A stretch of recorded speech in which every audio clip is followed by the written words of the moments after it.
কথাটি শুরুতে বলেছিলাম, আমাদের প্রফেসর ডক্টর নাজমুল হাসান কলিমুল্লাহ বিএনসিসিও তিনি কিছু কথা বলেছেন। আপনারা জানেন যে ফ্রান্স থেকে একজন বাংলাদেশে বিভিন্ন রকমের মন্তব্য করে থাকেন এবং তার নির্দেশনায় অনেকে বলছেন যে বাংলাদেশ পরিচালিত হয়। কতটুকু সত্য সেটি আমরা জানি না। তবে নাজমুল হাসান কলিমুল্লাহ সাহেব তার বিষয়ে কিছু কথা উপস্থাপন করেছেন, কিছু বক্তব্য ভাইরাল হয়েছে আমরা দেখেছি, এবং নাজমুল হাসান কলিমুল্লাহ সাহেবের বক্তব্যের ভিত্তিতে আবার পিনাকি ভট্টাচার্য তিনি আবার আরেকটি ভিডিও বানিয়েছেন এবং সেখানে তিনি উল্লেখ করেছেন যে বাংলাদেশে তিনি আসছেন, লিস্ট তৈরি করা হয়েছে কাকে কাকে তিনি কি করবেন, কাকে কাকে চড় মারবেন। নাজমুল হাসান কলিমুল্লাহ সাহেব যেহেতু অনারারি লেফটেন্যান্ট কর্নেল, সেই জন্য সেনাবাহিনীর সম্মান রক্ষার্থে তাকে তিনি চড় মারবেন না, কিন্তু AK-47 রাইফেল নিয়ে এসে যা যা করবেন সেটি তিনি উল্লেখ করেছেন, সেটি করতে চান। এই ভিডিওর প্রতিক্রিয়ায় নাজমুল হাসান সাহেবের বক্তব্য কি আমরা সেটি জানার জন্য তার শরণাপন্ন হয়েছি। আমি তাকে এখন সেই প্রশ্নই করব, স্যার আপনি যে কথাটি বলেছেন সেটি কেন বলেছেন, এবং দ্বিতীয় কথা হচ্ছে তার জবাবে এই ধরনের একটা প্রতি উত্তর আপনি কি প্রত্যাশা করেছিলেন? ধন্যবাদ। দেখুন, পিনাকি ভট্টাচার্য স্বপ্রণোদিত হয়ে শেখ হাসিনার শাসনামলে আমার বিরুদ্ধে নানান রকম বিষোদ্গার করছিলেন। কেন আমি এই মার্কিন প্রশাসনের যে নীতি হাসিনা সরকারের নিরিখে সেটা নিয়ে আলোচনা সমালোচনা ব্যাপৃত ছিলাম। তার মনে হয়েছে যে শেখ হাসিনা সরকারের সমালোচনা সোল এজেন্সি একমাত্র তার, আর কেউ সমালোচনা করতে পারবে না। তো সেই জন্য এক ধরনের প্রতিদ্বন্দ্বিতার চিন্তা থেকে তিনি আমাকে নানান রকম শ্রাব্য ভাষা গালাগাল করে একটা ভিডিও তৈরি করেছে। তো যাই হোক, আমি সেটা ইগনোর করেছিলাম যে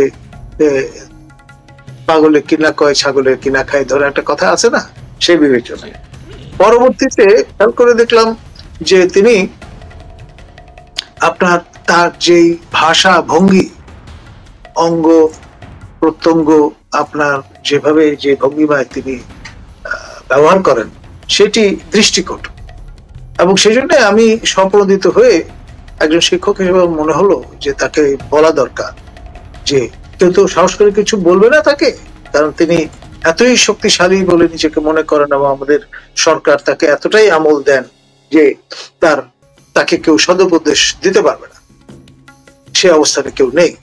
আমার কাছে মনে হলো যে তার সময় এসছে তাকে কিছু কথা বলবার। আমি তার ভাষা ব্যবহার এবং এই যে অঙ্গ ভঙ্গি করবার যে স্টাইল সেটা নিয়ে সদুপদেশ দিলাম একটা ঈশপের বাণীর মতো, এবং তিনি খুব কুপিত হলেন। তিনি আমাকে বিএনপি, বাংলাদেশ ন্যাশনালিস্ট পার্টির একজন ফেউ হিসেবে চিহ্নিত করলেন।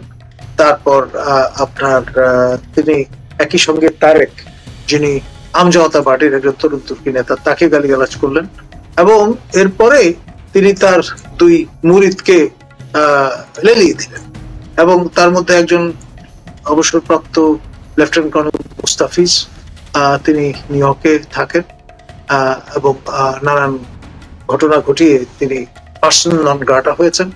এই ভদ্রলোক আমার বিরুদ্ধে 3 বার বিষোদ্গার করে ভিডিও তৈরি করে হাজির করলেন। আমিও 3 বার তার প্রত্যুত্তর দিলাম। তো এখানে সুবিধা হলো না বলে আরেকজনকে নিয়োজিত করা হলো, আমাকে জ্ঞান পাপি টাপি ইত্যাদি বলে নানান রকম। আপনি কি করে বুঝলেন যে তারা দাবি করেছেন যে তারা আপনার পিনাকি দাদা, তাদের ভাষায় তার ভক্ত, তার মুরিদ ইত্যাদি, নিজেরাই তারা দাবি করছেন। তো যাই হোক, সেগুলোর আমি জবাব দিয়ে ফেলায় পরে তিনি দেখলেন যে হয়তো কাজ হচ্ছে না। তো পরে আপনার সরকারের বিশেষ মহলের সঙ্গে যোগাযোগ করে আপনার দুদককে অ্যাক্টিভেট করলেন। আপনারা সবাই জানেন যে সাবেক শিক্ষামন্ত্রী দীপুমণির বিষয়ে আমার রিজার্ভেশন ছিল। আমি তখনই, তিনি যখন ক্ষমতাধর মন্ত্রী, তার ত্রুটি এবং বিচ্যুতিগুলো নিয়ে আমি প্রকাশ্যে প্রেস কনফারেন্স করেছিলাম as a sitting vice chancellor, আমাদের সমস্যাগুলো তুলে ধরেছিলাম। তো সেই জন্য তিনি কুপিত হয়ে নানান ভাবে আমাদের হ্যাকল করবার প্রক্রিয়া শুরু করেছিলেন। তারই ধারাবাহিকতায় তিনি কতগুলো আপনার সমস্যা তৈরি করে তা দুদকের দিকে ঠেলে দিয়েছিলেন। সেইগুলো এই পিনাকির ইঙ্গিতে আবার নতুন করে অ্যাক্টিভেট করার একটা চেষ্টা চলছে। সমস্যাটা আমার আগের উপাচার্যের এবং সেটি আমাদেরকেও সংশ্লিষ্ট করবার চেষ্টা করেছেন একেবারে কনকক্টেড ভাবে, এবং এটা যতটুকু আমরা শুনেছি এটা পিনাকির ইঙ্গিতেই ঘটনাটি ঘটেছে। মানে এখন আমি বলতে চাই, এখানে পিনাকি সাহেবের ইঙ্গিতে আপনি কি করে বুঝলেন? উনি কি এত ক্ষমতাবান? দেশ তো চালাচ্ছে সুযোগকে অ্যাক্টিভেট করে, তারপরে তার যে মুরিদ লেফটেন্যান্ট কর্নেল মুস্তাফিজকে দিয়ে বারংবার ড্রাম আপ করে যে এই লোকটা কথা বলার সাহস করে কিভাবে, তার নামে তো এরকম দুর্নীতির অভিযোগ আছে, হাবি যাবে, এই সমস্ত কথাবার্তা বলে গ্রাউন্ডটা তৈরি করবার চেষ্টা করছে, মানে স্টিগমাটাইজ করবার একটা চেষ্টা। এবং শেষে দেখলেন যে তাতেও ক্ষান্ত হচ্ছি না, তা উচ্চকিত আমি, সেই কারণে তিনি যেটি করলেন, আমাকে জেলে ভরবেন, আমাকে পাশবিক অত্যাচার করবেন, আমাকে জানে মেরে ফেলবেন, স্বয়ংক্রিয় অস্ত্র ব্যবহার করবেন ইত্যাদি। এবং লিস্টে আরো দুজনের নাম তিনি বললেন, একজন প্রথম আলো সম্পাদক মতিউর রহমান, আর একজন ডেইলি স্টার সম্পাদক মাহফুজ আনাম। আমাদের তিনজনকে টার্গেট করে তিনি কর্তব্য নয় এই ধরনের ভাষা ব্যবহার করে আপনার রীতিমতো ধমক দিয়েছেন, হুমকি দিয়েছেন, এবং সেই সঙ্গে জেলে পুরবার ভয় দেখিয়েছেন। এখন দুদক কি তার হাতিয়ারে পরিণত হয়েছে? আপনার কাছে আমারও প্রশ্ন, প্রথম আলোর মতিউর রহমান সাহেব আর ডেইলি স্টারের মাহফুজ আনাম সাহেব, ওনাদেরকে কি পানিশমেন্ট দেবেন সেটা তিনি বলেছেন, চড় মারবেন বলেছেন।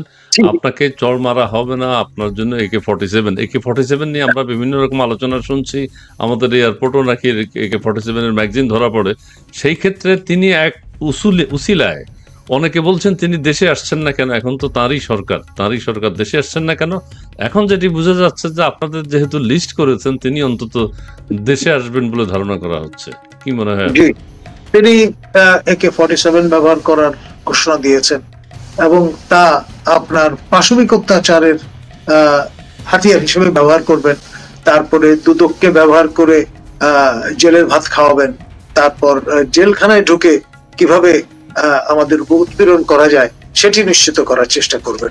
এই ধরনের নানান হুঙ্কার থেকে প্রদান করেছেন। এবং ফ্রান্সের মতো একটি সুসভ্য দেশে, যেটাকে ইউরোপের সাংস্কৃতিক ক্যাপিটাল বলা হয়, প্যারিসে বসবাস করে তিনি এমন কাণ্ডটি করেছেন যা রীতিমতো বিস্ময়ের উদ্বেগ করেছে। আপনি আপনার জলের গান বলে যেই ব্যান্ডটি আছে, তার যে পুরোধা, তিনি যেই বাসায় বসবাস করতেন, সেই 100 বছরের পুরনো বাড়ি ধানমন্ডি 32 নম্বরে, এই বঙ্গবন্ধু জাদুঘর আপনারা জানেন যে কার নির্দেশনায় বুলডোজড হয়েছে, এই সেই পিনাকি, তারই নির্দেশনায় আশপাশের সমস্ত বাড়িঘর জ্বালিয়ে দেওয়া হয়েছে। এবং যেই বাড়িতে ফ্রান্সের প্রেসিডেন্ট ম্যাক্রো এই জলের গানের দলনেতার সঙ্গে চা পান করতে গিয়েছিলেন এবং তার আপনার গান এবং ইনস্ট্রুমেন্ট গুলো দেখতে গিয়েছিলেন, শুনতে গিয়েছিলেন, সেই লোক একেবারে এক কাপড়ে সেই বাসা থেকে বের হতে হয়েছিল তাকে সপরিবারে আপনার জীবন রক্ষার্থে, এবং তাকে ফ্রান্স দূতাবাসের আশ্রয় নিতে হয়েছে, এবং তিনি তাদের সহায়তায় ফ্রান্সে গিয়ে উপনীত হয়েছেন এবং রাজনৈতিক আশ্রয় লাভ করেছেন। এখন তার যে প্লাইট, তার সঙ্গে আপনার পিনাকির প্লাইট তো যায় না। পিনাকি দেশ শাসন করছেন, আপনার অঙ্গুলি হিলনে দেশ চলছে, এবং তিনি ঘোষণা দিয়ে মহামান্য রাষ্ট্রপতিকে বঙ্গভবন থেকে বের করে দেওয়ার অভিপ্রায় ব্যক্ত করেছেন। তিনি আপনার তার যে ফলোয়ার তাদেরকে উত্তেজিত করছেন যাতে তারা বঙ্গভবনে ঢুকে তাকে বের করে দেন। এইরকম প্রচন্ড ক্ষমতা আস্ফালন করছেন। সেখানে আপনার এই যে রাহুল, যার পাটা পুড়িয়ে দেয়া হলো এবং যাকে বাধ্য করা হলো আপনার হাজির হতে, এটাকে তো রিকনসাইল করা মুশকিল। এবং আমার মনে হয় সময় এসছে সবার আহ্বান জানানো উচিত এই ভদ্রলোককে আপনার অনতিবিলম্বে ফ্রান্স থেকে বহিষ্কার করে তার স্বদেশে ফিরিয়ে দেওয়া ভালো। রাহুলের জীবন বিপন্ন হতে পারে ফ্রান্সেও। আচ্ছা, আপনি কি বাংলাদেশে আপনার জীবন বিপন্ন হওয়ার আশঙ্কা করছেন? AK-47 এরকম একটা হুমকি তো তিনি দিয়েছেন যে দুদককে ব্যবহার করে তিনি আমাকে জেলখানায় পুরবেন এবং সেখানে ঢুকে বলাৎকার করবেন, ঘোষণা তিনি দিয়েছেন। ও, সেখানে ঢুকে মানে তিনি এত পাওয়ারফুল, জেলখানায় নিয়ন্ত্রণ করতে পারেন, দুদক নিয়ন্ত্রণ করতে পারেন, আপনার চিফ অ্যাডভাইজারের অফিস নিয়ন্ত্রণ করতে পারেন, এবং তিনি যেভাবে যা কিছু বলবেন সেটি শুনে সেইটা তামিল করবেন শফিক মহোদয়। আমাদের তো বিদেশ থেকে দেশ পরিচালিত হলেই তো ভালো হতো না, আন্তর্জাতিকভাবে আমাদের বাংলাদেশ পরিচালিত হচ্ছে। মিস্টার পিনাকি ভট্টাচার্য তিনি দেশ চালাচ্ছেন, এবং এটা কিন্তু দেশে এক ধরনের প্রচলিত আছে যে ফ্রান্স থেকে বাংলাদেশ পরিচালিত হয়। তার কিছু কিছু উদাহরণ কি একটু সংক্ষিপ্ত আকারে দিতে পারবেন? আমরা বেশি সময় নিব না। দেখুন, তিনি খেয়াল করেন প্রকাশ্য ঘোষণা দিয়ে বঙ্গভবন আপনার মুক্ত করতে চেয়েছেন আমাদের মহামান্য রাষ্ট্রপতি শাহাবুদ্দিন চুপ্পু বের করে দিতে চান। তিনি পারলে আমাদের সশস্ত্র বাহিনী যারা দায়িত্বে আছেন পরিচালনার, তাদেরকে বের করে দিতে চান। তিনি পারলে আপনার যারা এই মব কালচার অভ্যস্ত হয়ে গেছেন তাদের আরো উৎসাহিত করতে চান, এবং তারই দ্বারা প্রভাবিত হয়ে সম্ভবত শফিক মহোদয় মব না বলে সেটাকে বলতে প্রেশার গ্রুপ, নতুন কয়েনেজ প্রদান। আচ্ছা, সেই জন্য এখানে একটা টিম হিসাবে তারা কাজ করছে, এটা পরিষ্কার কাজ করছে। আচ্ছা, আরেকটি কথা বলতে চাই, তিনি ইদানিং কিছুদিন আগে বলেছেন বেগম খালেদা জিয়াকে তিনি প্রেসিডেন্ট হিসেবে দেখতে চান। সেটা কি বিএনপি কে নস্যাৎ করবার জন্য, নাকি বিএনপির পক্ষে তিনি কথা বলছেন? বিএনপিকে গুড হিউমারে রেখে তার মূল যে বিষয় চিন্তাটা, সেটা হচ্ছে মুখে শেখ ফরিদ বগল ইট বলে একটা কথা আছে না, সেরকম তিনি মনে রেখে দিয়েছেন যে একটা পর্যায়ে তিনি বলবেন যে না, আমার দেশের সম্মানীয় সম্পাদক মাহমুদুর রহমানকে শাহাবুদ্দিন চুপ্পু মহোদয়ের স্থলাভিষিক্ত করা যেতে পারে, এরকমের বয়ান এখনো বলেননি, মনে মনে রেখে দিয়েছেন, মনে মনে রেখে দিয়েছেন ওই যে মুখে শেখ ফরিদ বগল ইট এই তত্ত্ব অনুসারে। আচ্ছা আচ্ছা আচ্ছা, আবার বিএনপি সমালোচনা করতে তো আমরা খুব চরম ভাবে দেখি যে বিএনপি, তাহলে তিনি কাকে যখন যা মনে হয়, মানে he is like an unguided missile, কখন কাকে হিট করবেন ইউ নেভার নো। কারণ তিনি সেন্ট্রাল আফ্রিকান রিপাবলিকে একজন অধিকর্তা ছিলেন, বকাসা, তার হঠাৎ কি মনে হলো, তিনি বললেন যে না, এটা রিপাবলিক রাখা যাবে না, এটাকে সেন্ট্রাল আফ্রিকান এম্পায়ার ঘোষণা দিলেন। দিয়ে তিনি ওই সেই পিনাকির ফ্রান্স থেকে রাজদণ্ড এবং সিংহাসন অর্ডার দিয়ে বানিয়ে নিয়ে আসলেন এবং নিজেকে সম্রাট ঘোষণা করলেন। তো ভবিষ্যতে হয়তো তেমনটি দেখতে, French connection is very strong here in that sense. Okay, আপনার জীবনের প্রতি যে হুমকি আসলো 47 রাইফেল দিয়ে আপনার জীবন নাশের, বা আপনাকে পানিশমেন্ট দেওয়ার কথা হুমকি এক ধরনের আসলো, আপনি কি কোনো ব্যবস্থা নেওয়ার চিন্তা ভাবনা করছেন? আমি সেজন্যই আপনাদের শরণাপন্ন হয়েছি, কারণ যত বেশি লোকে জানবে সেটাই সবচেয়ে বড় প্রোটেকশন। কারণ বাংলাদেশে এখন আইনের শাসন নেই। এখন ধরুন আপনি যদি কোথাও যান, দেখবেন থানা মামলা নেবে না, আপনি যদি যান আপনার আদালত শুনতে চাইবে না, তারা বিব্রত বোধ করবে। আফটার অলমাইটি যে অবস্থায় পৌঁছে গেছেন আমাদের পিনাকি, শ্রীমান পিনাকি, তার সঙ্গে তো কেউ আপনার পাঙ্গা নিতে যাবে না।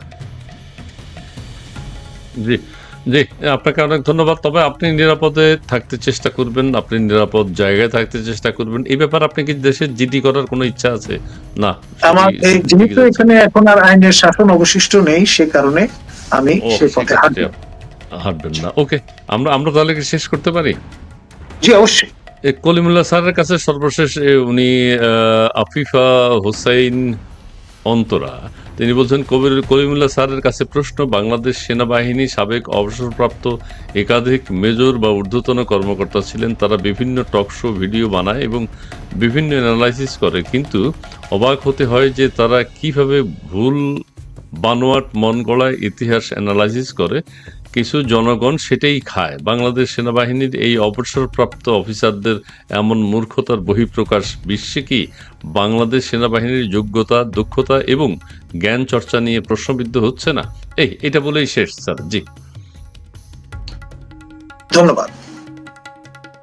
যে বিভিন্ন জায়গা থেকে আপনাদের বিরুদ্ধে বা যে ধরনের কথাবার্তা বলছে বা বাংলাদেশ সেনাবাহিনীর লোক, আচ্ছা এটা নিয়ে আমরা বাড়াতে চাই না স্যারের। আমি তো আগে উল্লেখ করেছি, কজনের নামও বলেছি, যে নাম উল্লেখ করেছেন, জি জি জি আপনি উল্লেখ করেছেন। হ্যাঁ, তবে সেটা নিন্দনীয় যে আপনি যে প্রশ্ন করেছেন, এটা নিন্দনীয়। সেনাবাহিনীর কর্মকর্তারা, সাবেক কর্মকর্তারা যদি এই কাজগুলো করে থাকেন, এবং স্যারের ব্যাপারেও অনেকে সমালোচনা করেছেন। একজন লেফটেন্যান্ট কর্নেল আছেন অবসরপ্রাপ্ত, সেটিও আমরা দেখেছি। স্যারও তার জীবনের নিরাপত্তা চেয়ে কোনো রকমের মামলা মোকদ্দমায় তিনি শরণাপন্ন হচ্ছে না, যেহেতু আদালত মামলা নিতে চায় না, বা থানা মামলা নিতে চায় না, এবং আদালতে আসামি বা যাদেরকে ধরা হয়, যাদেরকে গ্রেফতার করা হয়, তাদের উপর যে নির্যাতন চলে, যে মব ভায়োলেন্স চলে, সেখানেও পুলিশ কোনো ভূমিকা রাখছে না, আমরা দেখছি না। পুলিশের দায়িত্ব আছে, কিন্তু পুলিশ কারো বিরুদ্ধে কোনো প্রকার ব্যবস্থা না নিয়ে মানে তারা নিজেরাই তো বিপন্ন অবস্থায় আছে। এখন যে অবস্থা আপনি পটিয়াতে, লালমনিরহাটে যা দেখলেন, এটা দেখার পরে আপনার একেবারে নিতান্ত বেকুব লোক না হলে কেউ তো এই কাজে অগ্রসর হবে না। তবে এই জায়গা থেকে আমাদের উত্তরণের প্রয়োজন, এবং আমাদের নোবেল বিজয়ী প্রফেসর ডক্টর মোহাম্মদ ইউনূস আছেন, তিনি এইভাবে দেশকে যে একটা বিশৃঙ্খলার দিকে ঠেলে দেবেন, এটা জাতি প্রত্যাশা করেনি। প্রিয় দর্শক, আপনারা যারা আছেন, যারা দেখেছেন এতক্ষণ, আপনাদের সবাইকে অনেক অনেক ধন্যবাদ। কমেন্টস করেছেন, সেই জন্য আপনাকে ধন্যবাদ, আপনাদেরকে ধন্যবাদ। কলিমুল্লাহ স্যার, আপনি আমাদের সাথে যুক্ত হয়েছেন, সময় দিয়েছেন। আপনি নিরাপদে থাকুন, সুস্থ থাকুন, সেই প্রত্যাশা করে